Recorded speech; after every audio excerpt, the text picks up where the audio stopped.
शेतकरी कर्जमाफीच्या नियम आणि अटींमध्ये मोठा बदल झालेला आहे आणि 50,000 रुपयांच्या ऐवजी आता 2 लाख रुपयांपर्यंतचं कर्ज हे माफ केलं जाणार आहे। तर आधी 50,000 रुपयांपर्यंतच्या कर्जमाफीचा निर्णय घेण्यात आला होता राज्य सरकारतर्फे, मात्र आता 2026-27 ची ही अट काढून टाकण्यात आलेली आहे अशी घोषणा मुख्यमंत्र्यांनी अधिवेशनामध्ये केली आहे। तसंच मुख्यमंत्री देवेंद्र फडणवीस यांनी विधानसभेमध्ये बोलताना ही मोठी घोषणा शेतकऱ्यांच्या कर्जमाफीच्या संदर्भात केलेली आहे। महात्मा फुले कर्जमाफी योजनेतले जे लोक होते ज्यांना 50,000 रुपयापर्यंत आपण म्हटलं होतं त्यांनाही 2 लाखापर्यंत कर्जमाफी झाली आणि त्यासोबत 26-27चा जो नियम आहे तोही वगळण्यात येईल। 3 वर्षातले कुठलेही 2 वर्ष ज्यांनी रेग्युलर भरलेले आहेत ते सगळे लोक याकरता पात्र होतील। पुन्हा सांगतो, पहिल्यांदा राज्य सरकारने हा निर्णय घेतलाय, यापूर्वी कधीही असा निर्णय झालेला नाही। दरम्यान शेतकरी कर्जमाफीच्या अटी रद्द कराव्या यासाठी रोहित पवार यांनी उपोषण आंदोलन केलं होतं आणि आज अटी रद्द झाल्यानंतर रोहित पवार यांनी मुख्यमंत्र्यांचे आभार मानले। पाहूयात ते काय म्हणाले। मुख्यमंत्री साहेबांनी जाहीर केलं की 2019 ची अट आम्ही काढत आहोत, सर्वांनाच 2 लाखापर्यंतची कर्जमाफी होणार आणि जे रेग्युलर असणारे शेतकरी जे 14 लाख शेतकरी असतात त्यांना 26-27 ची जी अट टाकण्यात आली होती ती सुद्धा काढणार असं जे घोषित केलं। मी मनापासून सर्व शेतकऱ्यांचे आभार व्यक्त करतो। ज्या ज्या लोकांनी आंदोलनाला पाठिंबा दिला त्यांचे आभार व्यक्त करतो, या सरकारचे आभार व्यक्त करतो आणि मुख्यमंत्री साहेबांचे सुद्धा आम्ही शेतकऱ्यांच्या वतीने त्या ठिकाणी आभार व्यक्त करतो। तर शेतकरी कर्जमाफीच्या नियमांमध्ये बदल झालेला आहे। मुख्यमंत्र्यांनी मोठी घोषणा केली आणि या संदर्भात प्रतिक्रिया जाणून घेण्यासाठी आपल्यासोबत जोडले गेलेले आहेत शेतकरी नेते रविकांत तुपकर। तुपकर सर, आपलं स्वागत पुढारी न्यूजवर। सर, काय सांगाल, हा जो निर्णय घेतलेला आहे, जी घोषणा मुख्यमंत्र्यांनी केली आहे त्याच्यावर शेतकरी नेते म्हणून आपली प्रतिक्रिया? असं आहे की सरकारनं जी अहिल्यादेवी होळकर कर्जमुक्ती योजना आणली होती, यामध्ये 2019ला ज्यांना कर्जमाफी मिळाली त्यांना फक्त 50,000 रुपये देऊ अशी जी अट घातली होती ती अट काढून टाका आणि सरसकट त्याही शेतकऱ्यांना कर्जमुक्तीचा लाभ द्या अशी मागणी सातत्यानं आम्ही शेतकऱ्यांना घेऊन करत होतो। मी स्वतः बुलढाण्याला बेमुदत अन्नत्याग आंदोलन केलं, महाराष्ट्रभर शेतकरी रस्त्यावर उतरला, गिरीश भाऊ महाजन बुलढाण्याला आले, त्यांनी शब्द दिला आणि बैठक लावायला उशीर झाला, आमचे म्हणणं ऐकून घेतलं नाही म्हणून काल आम्ही विधान भवनात घुसण्याचा प्रयत्न केला। सगळ्या शेतकऱ्यांनी झाडावर चढले लोक, आम्ही आक्रमक आंदोलन केलं, सरकार हलवलं मुंबईमध्ये काल आणि संतप्त शेतकऱ्यांच्या भावना लक्षात घेऊन, शेतकऱ्यांची एकजूट लक्षात घेऊन हा निर्णय त्या ठिकाणी झालेला आहे। आज सकाळी मुख्यमंत्री महोदयांनी आमच्यासोबत चर्चा केली। आमच्यासोबत चर्चेमध्ये त्यांनी सकाळीच मला सांगितलं की मी सकारात्मक निर्णय घेतो आहे, 2019च्या शेतकऱ्यांना रेग्युलर कर्जमाफीमध्ये आपण बसवण्याचा प्रयत्न आपण करू, याची घोषणा मी आज करणार आहे आणि बाकी पण रेग्युलर कर्ज भरणाऱ्यांसाठी 26-27 ची अट काढून कोणतेही 3 वर्षातले 2 वर्ष रेग्युलर भरलं तर त्यांना प्रोत्साहनपर अनुदान मिळेल।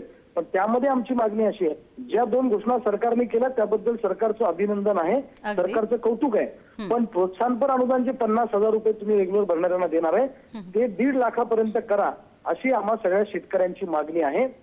आम्ही ज्या काही मागण्या कर्जमाफीच्या अनुषंगाने केल्या, जाचक निकष आणि अटी काढा, त्यातल्या 2 घोषणा मुख्यमंत्री महोदयांनी केल्या त्या अतिशय योग्य आहेत, परंतु अजून बाकीच्या सुद्धा अटी शर्ती काढाव्यात आणि दोन्ही कर्जमाफीतून उकलेल्या लोकांना सुद्धा कर्जमाफीमध्ये बसवावं, ही सुद्धा आमची मागणी त्या निमित्तानं आहे। सर, ही जी तुमची मागणी आहे प्रोत्साहनपर कर्जासंदर्भात, तर या सगळ्या संदर्भात आणखी तुम्ही मुख्यमंत्र्यांकडे किंवा राज्य सरकारकडे पाठपुरावा करणार आहात का? अगदी अगदी अगदी अगदी बरोबर आहे।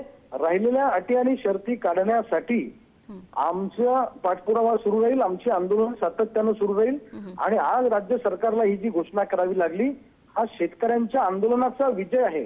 शेतकऱ्यांनी एकजूट करून जे आंदोलन केलं, मुंबईमध्ये शेतकरी आले, घरच्या भाकरी खाऊन आले आणि गुन्हा दाखल व्हायची, अटक व्हायची पर्वा न करता जे आंदोलन केलं त्याचा हा परिणाम आहे, त्याचं हे यश आहे।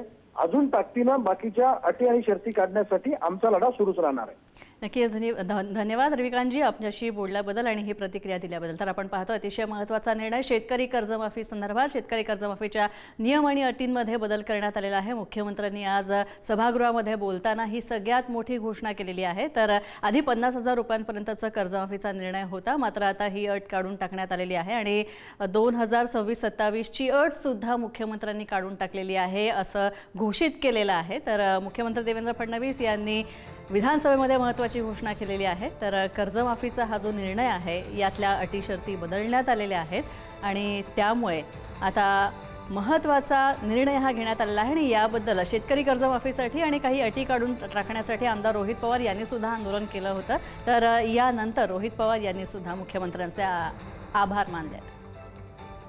तर स्वाभिमानी शेतकरी संघटनेचे नेते राजू शेट्टी आमच्यासोबत आहेत. सर, आपलं स्वागत पुढारी न्यूजवर.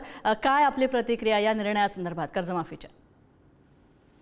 मुळामध्ये या अटी घालण्यातच काही अर्थ नव्हता, तरी सुद्धा घातले. कारण 2017ला ज्यांना कर्जमाफीचा लाभ झालेला होता त्यांना देणार नाही, याचा अर्थ काय झाला?